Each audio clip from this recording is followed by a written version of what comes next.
Hello students and welcome back to channel Siraj Shaikh the study. आज amalgamation का lecture number 7 है जिसमें हम कवर करेंगे नए पॉइंट्स ऑफ अमालगमेशन। स्टार्ट करेंगे आज का क्लास।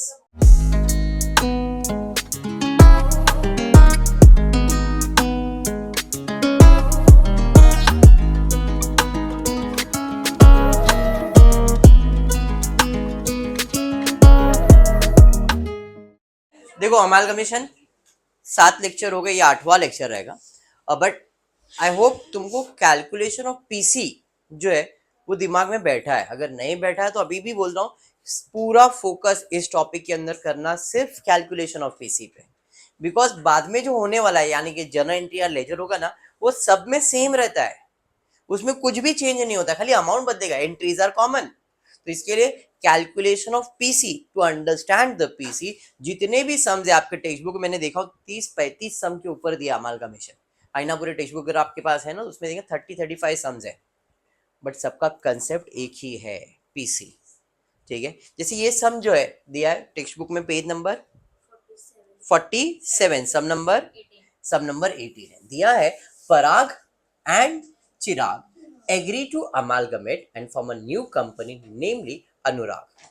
दो कंपनी है, पराग है और चिराग है, दोनों ने म्यूचुअली एग्री किया कि हम एक नया कंपनी फॉर्म करेंगे जिसका नाम हम लोग रखने वाले अनुराग। मतलब अनुराग एक न्यू कंपनी है, पराग और चिराग ये ओल्ड कंपनी है। तो अनुराग वेंडर कंपनी है क्या परचेसिंग कंपनी है? Purchasing company. और पराग और चिराग कौन है? वेंडर यानी कि सेलर कंपनी है। Very good.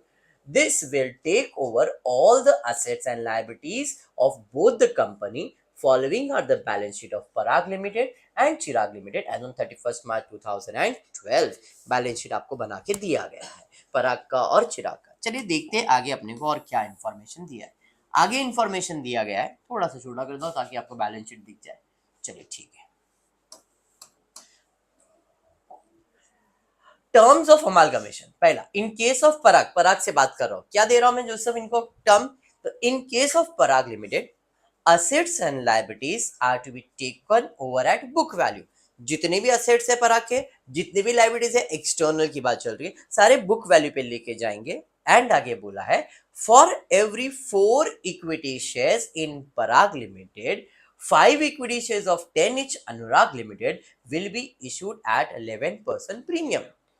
मतलब ये तो कुछ पीसी से रिलेटेड बात करना चाह रहा है। क्या बोलना चाह रहा है कि भाई अगर तेरे पास 4 इक्विटी शेयर्स है तो हम तेरे को 5 इक्विटी शेयर्स देंगे। किसको देंगे? पराग लिमिटेड को देंगे। तो भाई पराग लिमिटेड के मालिक कितने हैं जरा चेक करता हूं। एक है इक्विटी शेयर्स, प्रेफरेंस शेयर्स तो है ही नहीं इसके पास, मतलब इसके पास एक ही मालिक है, और एक मालिक को अपन पैसा कितना दे रही है अपने को मालूम है, मतलब ये तो पीसी हो गया। हम असेट लायबिलिटीज वैल्यूएशन करेंगे, बट असेट लायबिलिटीज वैल्यूएशन बाद में करेंगे क्योंकि अपने को जो पीसी का कैलकुलेशन है वो मालूम है।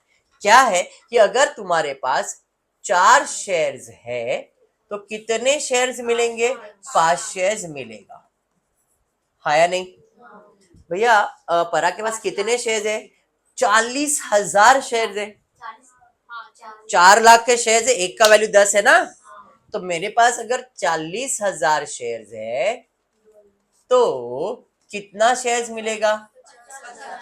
50,000 मिलेगा। समझ में आया? अब वो कितने में मिलने वाला है? 10 रुपए का है, बट 11 एट, अच्छा इधर करेक्शन है, एट 10% प्रीमियम है। चलिए एट 10% मिलेगा, 10 का 10% कितना आएगा? 1 रुपया आएगा। मतलब इन शॉर्ट 11 रुपया में मिलेगा मुझे शेयर्स, हाँ है नहीं? तो इसका पीसी कितना आएगा? 50,000 शेयर्स इंटू 11, 5,50,000। ये हो गया पीसी। मैंने क्या बोला? ये पराग तेरा बिजनेस है, 5.5 लाख रुपए ले ले। अब जब मैं इसके असेट्स और लायबिलिटीज का वैल्यूएशन करूंगा, देन आई विल डिसाइड मुझे फायदा हुआ या नुकसान हुआ, गुडविल या तो कैपिटल रिजर्व। बेटा पूरा दिमाग में आपको समझा? तो ये हो गया पराग के बारे में। तो पराग के लिए पीसी मिल चुका है। चिराग के बारे में देखते क्या दिया है। चिराग के केस में दिया है 6% प्रेफरेंस शेयर्स, तो मालिक हुआ, मालिक से बात कर रहा है। 6% preferential holder of Chirag limited, Chirag के मालिक से बात कर रहा हूं, वुड बी अलॉटेड फॉर 7%, पहले 6% था, हमने उसको बोला 7% preference shares of 100 each in Anurag limited for 5-6% preference shares. मतलब उसने बोला अगर तेरे पास 5 शेयर्स है तो मेरे कितने शेयर्स मिलेंगे, 4 प्रेफरेंस शेयर्स मिलेंगे। पहले 6% था, अब तेरे को कितना परसेंट मिलेगा, 7% मिलेगा। वापस एक बार रीड करता हूं ध्यान से।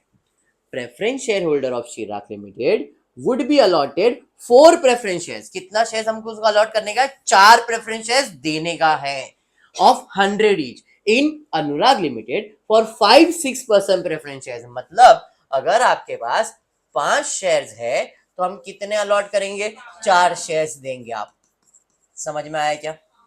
हाँ जी, किसको बोला ये, हमने बोला है चिराग लिमिटेड के मालिक को। तो चिराग लिमिटेड के प्रेफरेंस शेयर मालिक कितने हैं भाई, 100 रुपए के हिसाब से 3000 है नहीं।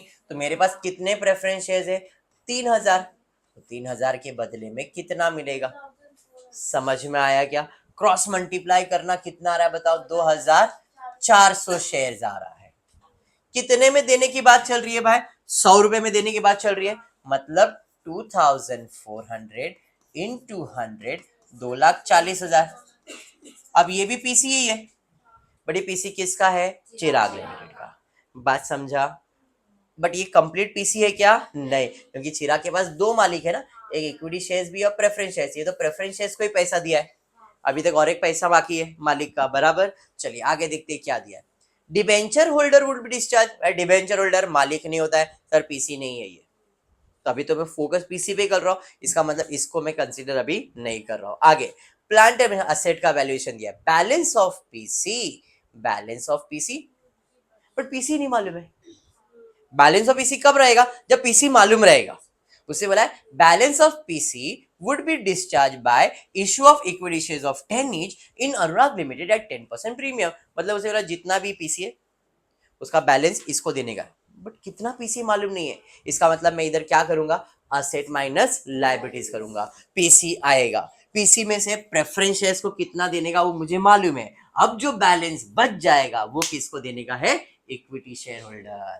समझा कैसे कैलकुलेट होगा, चिराग लिमिटेड का असेट माइनस लायबिलिटीज होगा, पीसी आएगा, उस पीसी में से हमने इसको कितना दिया, 2,40,000, वो निकाल देंगे, जो बच जाएगा वो हमारा बैलेंस होगा, और वो बैलेंस हम किसको देंगे, इक्विटी शेयर होल्डर को देंगे।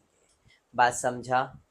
पीसी का कैलकुलेशन बैठा दिमाग में पक्का? चलिए फिर स्टार्ट करते हैं, दोनों का कैलकुलेशन करता हूं साथ में ताकि आपका विजन और क्लियर हो सके। कौन कौन है, पराग, चिराग, अनुराग, क्लियर है? चलिए पहला असेट्स ले लेता हूं, स्टार्ट करते हैं। असेट्स पहले हम जाते हैं भाई पराग के पास। पराग के असेट्स के ऊपर कोई एडजस्टमेंट आ गया, लाइबिलिटीज पे कोई एडजस्टमेंट है क्या, सब उसने बोला assets and liabilities are taken at book value. इधर प्रेफरेंस शेयर्स का तो हो गया, डिबेंचर्स के ऊपर एडजस्टमेंट है, 9% debenture holder would discharge at par by issue equal number of 10% debenture of 100 at par जाने वाला है। प्लांट एंड मशीनरी का वैल्यू दिया है और डेटर्स क्रेडिटर्स का वैल्यू, मतलब और कोई एडजस्टमेंट तो है नहीं। टेक्स्ट बुक में आपके पास ये सब रहेगा, मेरे को एक एक करके बोलना है। स्टार्ट करता हूं मैं असेट साइड से।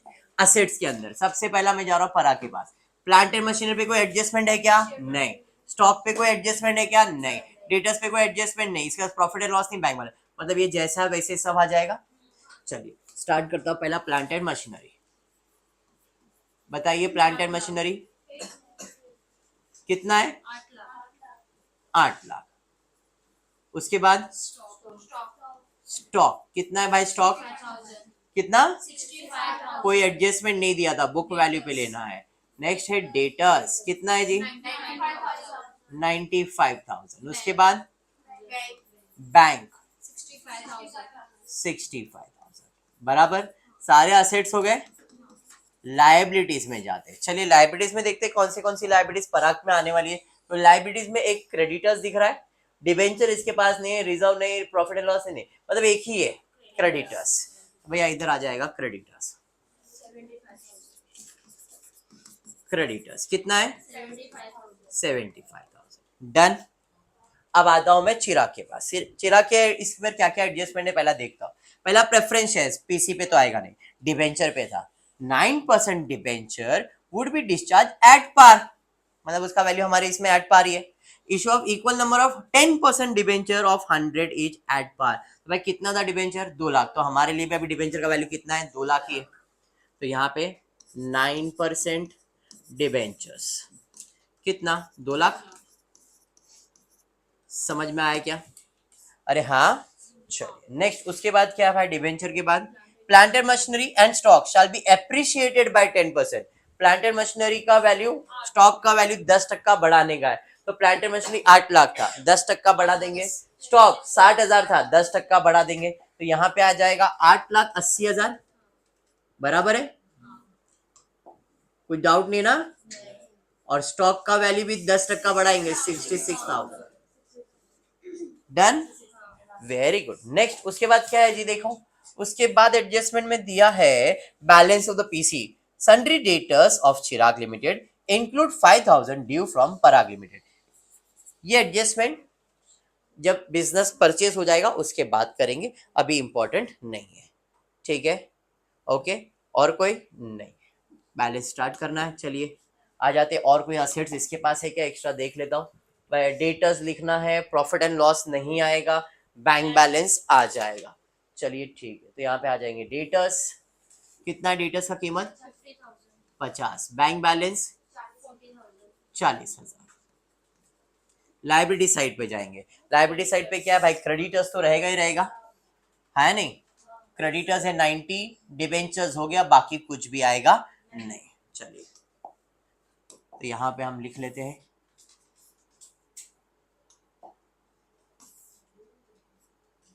क्रेडिटर्स का अमाउंट कितना है?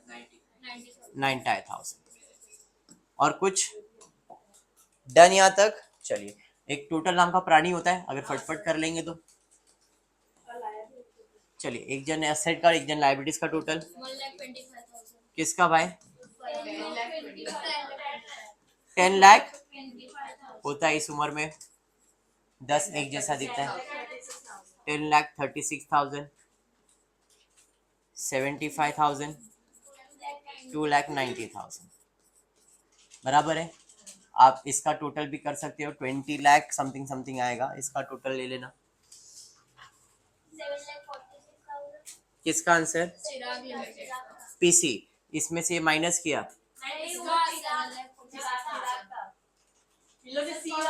कितना है इसका? 7,46,000।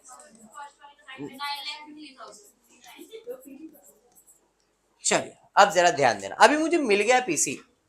पराग का भी, पराग है ना, पराग और चिराग का मुझे पीसी मिल चुका है। पराग का पीसी कितना आ रहा है? 9.5 लाख। चिराग का पीसी कितना आ रहा है? 7,46,000।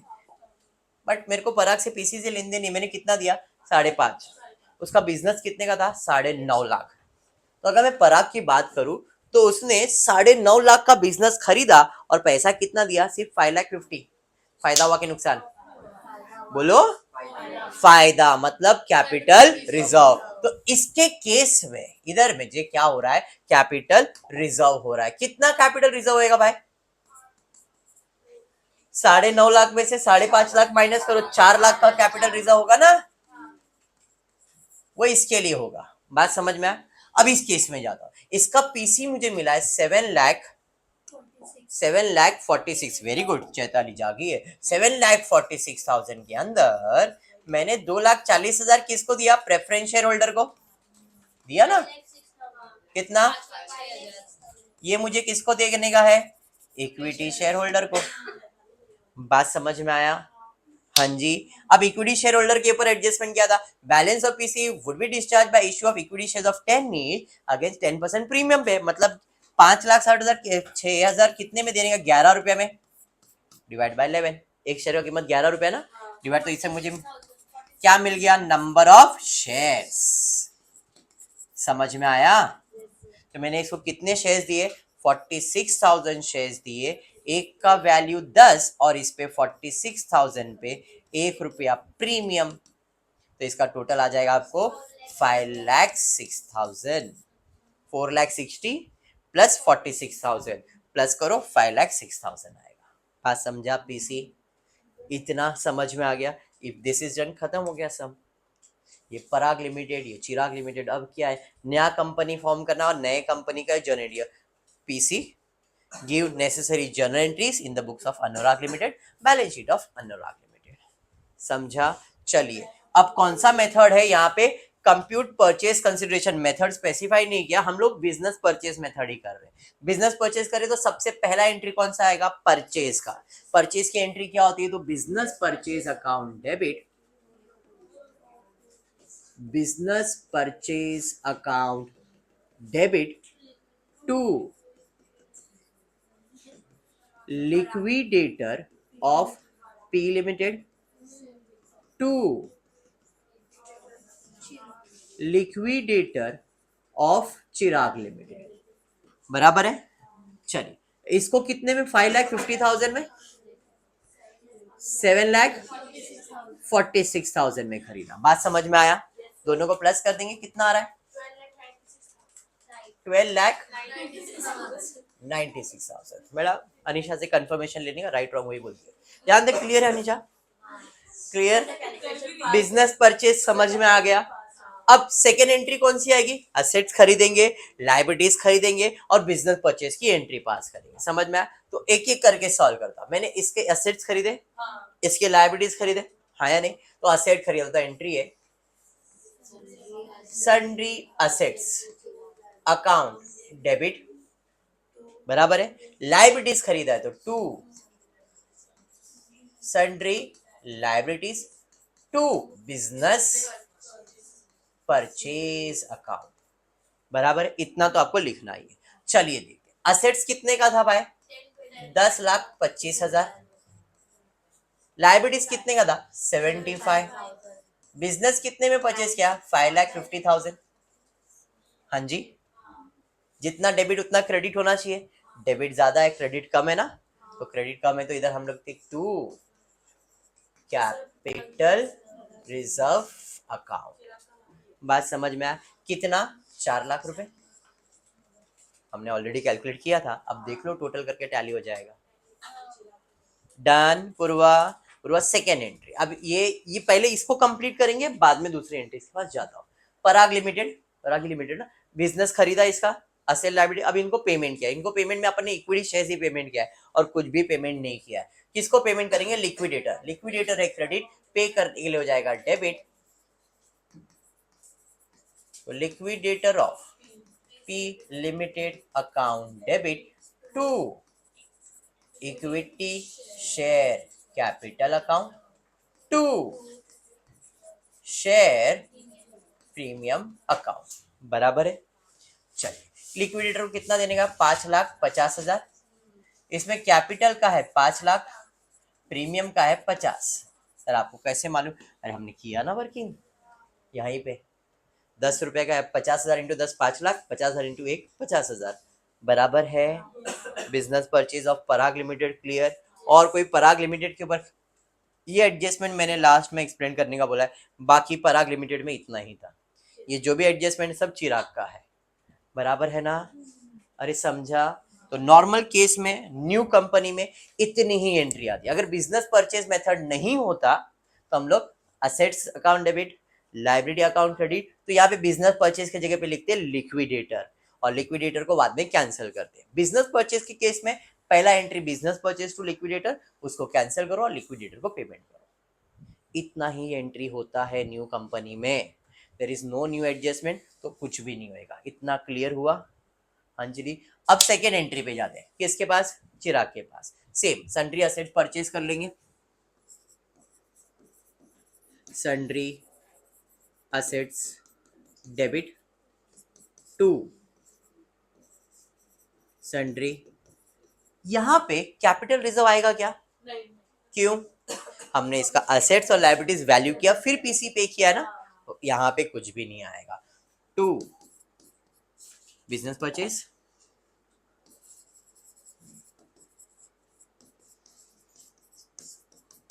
देखो, असेट्स कितने का लिया हमने? 10,36,000। लाइबिलिटीज कितने का लिया हमने? 2,90,000। बिजनेस कितने में परचेज किया? 7,00,000। देखो टैली करके हो रहा है, इधर कुछ भी कैपिटल रिजर्व नहीं, कुछ भी गुडविल नहीं। ये समझा? अब पेमेंट करेंगे, किसको पेमेंट करेंगे? लिक्विडेटर। लिक्विडेटर है क्रेडिट, पे करने के लिए debit liquidator of C limited account debit क्या क्या पेमेंट किया? 2 equity shares, 2 share premium, 2 7% preference share capital. 3 चीज पे किया ना हमने इनको। नया कंपनी क्या है? प्रेफरेंस शेयर को भी पैसा दे रहा है, इक्विटी शेयर होल्डर को भी पैसा दे रहा है, इधर प्रीमियम में इधर प्रीमियम में नहीं है। समझ में आया? चलिए इसका एंट्री पास करते हैं। कितना लिक्विडेटर को देने का? 7,46,000, जिसमें प्रेफरेंस शेयर्स को दिया 2,40,000 बराबर। इक्विटी शेयर को कैपिटल दिया 4 लाख का।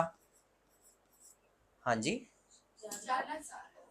कितना? 4,60,000, तो 4,60,000, 4,60,000 दिया बेटा, बराबर है।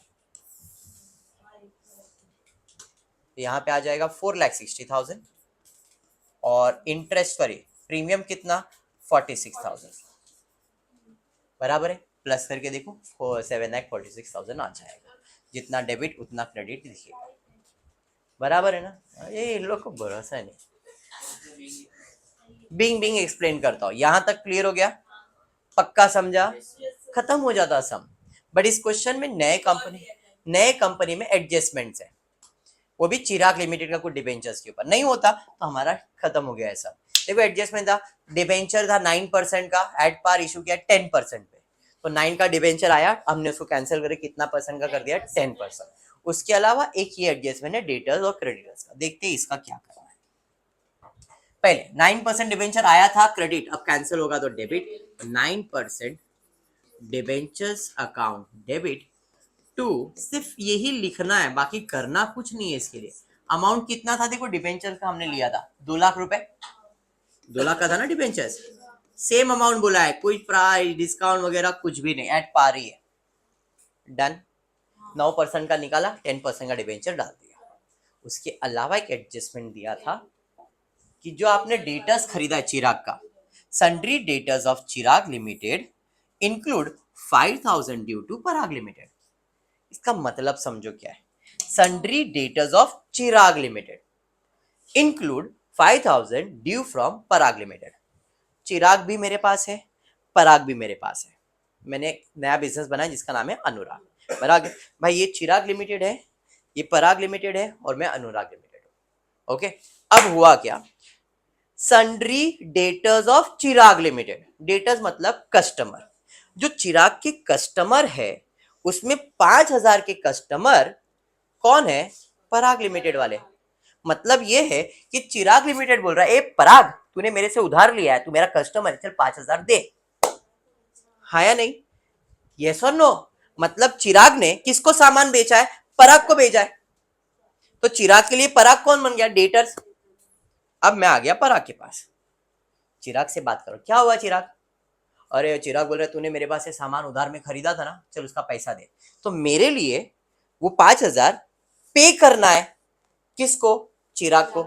Anything payable is my liabilities, मतलब मेरे लिए वो कौन है? क्रेडिटर्स है। चिराग के लिए अगर वो डेटर है तो पराग के लिए वो कौन है? क्रेडिटर्स है।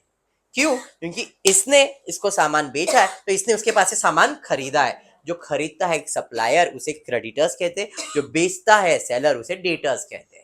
तो यहाँ पे क्या हुआ? यहाँ पे हुआ कि हम दोनों के बीच के बिजनेस में, जिसने अनुराग ने लिया तो अनुराग बोलता है अच्छा ठीक है इन दोनों का सेटलमेंट है, तो तेरा 5,000 कम कर, तू तेरा 5,000 कम कर, क्योंकि अभी तो मेरा बिजनेस बन गया। तो मैं क्या करूंगा? चिराग लिमिटेड के डेटर्स में पराग लिमिटेड के क्रेडिटर्स को माइनस करो, मतलब मेरे डेटर्स और क्रेडिटर्स को मैं क्या करूंगा? कम करूंगा। समझ में आया? तो इसकी एंट्री क्या आएगी? डेटर्स होता है डेबिट, कैंसिल करने के लिए credit, to debtors account. Creditors होता है क्रेडिट, कैंसिल करने के लिए डेबिट, क्रेडिटर्स अकाउंट। भाई कितना? 5,000, 5,000। ये डेटर्स जो है ये किसका है? चिराग का है। और ये जो क्रेडिटर्स है ये किसका है?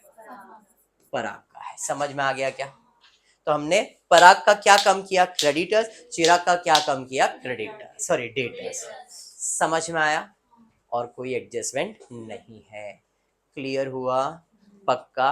बैलेंस शीट की बात करूंगा तो बैलेंस शीट में जो भी असेट्स आपने लिए हैं यहाँ पे हमने जो भी असेट्स दिए, जो जितनी भी असेट्स दिए, असेट्स जो फिक्स असेट का है फिक्स असेट में डाल दो।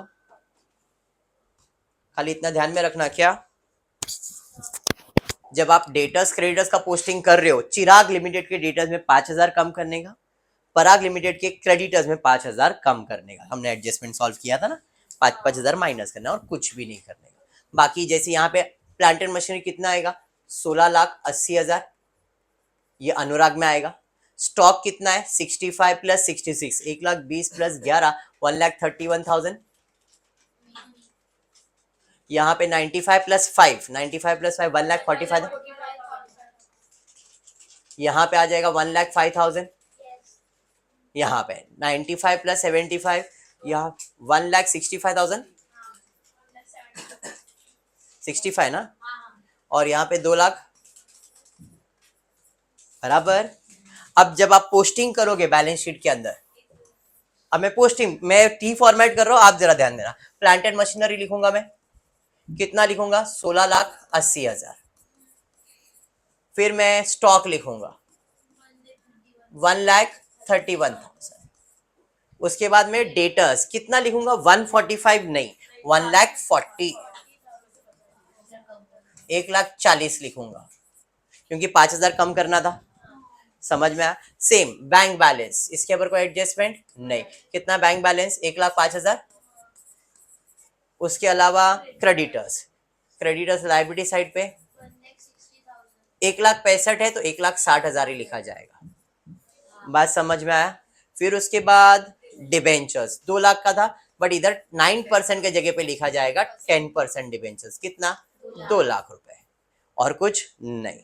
अब इधर आ दो, बिजनेस परचेज आया, बिजनेस परचेज गया, और बिजनेस परचेज गया, दोनों बार गए। लिक्विडेटर आया, लिक्विडेटर गया, लिक्विडेटर आया, लिक्विडेटर गया। पहला एंट्री टैली। असेट्स ले लिया, कैपिटल रिजर्व आया यहाँ पे, क्योंकि असेट की पोस्टिंग हो गई ना, इसके असेट्स की पोस्टिंग हो गई है, असेट्स नहीं आएगा। इसके लायबिलिटीज की पोस्टिंग हो गई, नहीं आएगा। बिजनेस खाली क्या बच गया, कैपिटल रिजर्व, तो भाई यहाँ पे आ गया कैपिटल रिजर्व। कितना भाई इसको कैपिटल रिजर्व, 4 लाख रुपए, पोस्टिंग डन। फिर इक्विटी शेयर कैपिटल, और भी है कहीं पे इक्विटी शेयर कैपिटल, ये कैपिटल है यहाँ पे, तो कितना कैपिटल, 5 लाख, 4,60,000, 9,60,000, तो यहाँ पे आएगा इक्विटी शेयर 9,60,000। क्रेडिट है ना, तो भाई इक्विटी शेयर हो गया, इक्विटी शेयर्स हो गया बराबर। शेयर प्रीमियम 50,000, शेयर प्रीमियम 46, मतलब 96,000। यहाँ पे मैं लिखता हूँ शेयर प्रीमियम 96,000। पोस्टिंग समझा। उसके बाद असेट्स गया, बिजनेस परचेज गया, लायबिलिटीज हो गया, लिक्विडेटर कैपिटल, प्रेफरेंस शेयर्स आ गए 7%। प्रेफरेंस शेयर्स कितना है भाई, 2,40,000। लायबिलिटी साइड पे आएगा ना, क्रेडिट मतलब इसका पोस्टिंग हो गया, डिबेंचर्स का हो गया, रिजर्व्स हो गया। चलो टोटल करके चेक करो अभी। अच्छा थैंक यू। कितना सेम है वो बोल, 20,56,000, 20,56,000। अब ये मैंने टी फॉर्मेट में किया, ये सिर्फ को आपको हॉरिजॉन्टल करना रहेगा, तो खाली हेडिंग वाइज जाना है। समझ में आया पक्का। तो ये आपका न्यू कंपनी था, सारे असेट्स को उधर ही लिखते, लायबिलिटीज को लायबिलिटीज में लिखते, पीसी को कैपिटल में डालने का, बाकी तो बैलेंसिंग फिगर हो जाता है, जैसे कैपिटल रिजर्व या गुडविल। समझा ये पक्का। तो आज के लिए इतना ही करते हैं, नेक्स्ट लेक्चर में इसके आगे के सम्स कंटिन्यू करेंगे। होपफुली आपको वीडियो पसंद आया तो प्लीज वीडियो को लाइक कर देना, फ्रेंड्स ग्रुप पे शेयर करना, चैनल को सब्सक्राइब करना। Thank you for watching the video.